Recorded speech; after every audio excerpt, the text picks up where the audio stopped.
Eskerrak ematea ere Foru Aldundiari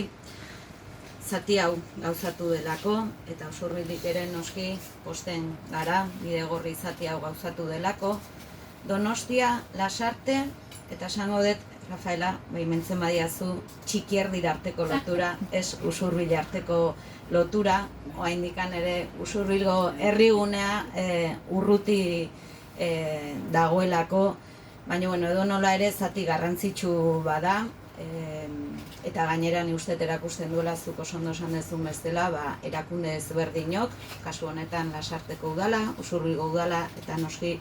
Gipuzkoako Foru Aldundiak mugikortasun aktibo eta jasangarriarekiko daukagun konpromisoa adierazten duelako. Baina baliatuz, Rafaela aldamenean dudala, diputatua aldamenean dudala, eta lehen osaten nuen bezala, gogorazi nahi dut Usurbilgo herrigunea, Usurbilgo kaxkoa, oraindik urruti dagoela, eta hor badagoela trazatu garrantzitsu bat egiteko bidegorri hau, eta Gipuzkoako bidegorrien sare osoaren zati garrantzitsu bada, lehen aipatzen ari nintzen hau, gu jabetzen gara trazatu zaila dela, ez dela erraza, badituela trazatu horrek zailtasunak,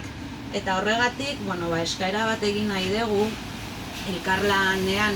jarraitzeko, ni uste gauzak lortzen direla elkarlanetik, gauzak lortzen direla elkar ulertuz,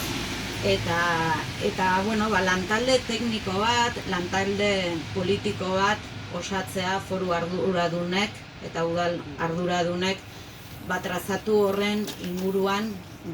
hitz egiteko, albada adostasunak lortzeko, eta albalimada ere balik eta azkarren zati hori ere gauzatzeko, izan ere Usurbil eta Donostia artean 9 kilometro baino ez daude, aldamenean gauden bi herri edo herri eta hiriburua dago, eta gaurkoz modu zuzen baten motorduna ez den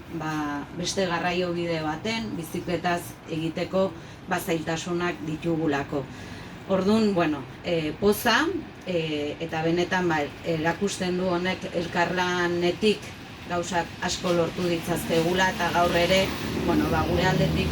elkarlanerako dei hori eta eskua luzatzen dugu elkarlanerako gai gean, falta den zati horren inguruan adostasunak lortzeko. Eskerrik asko.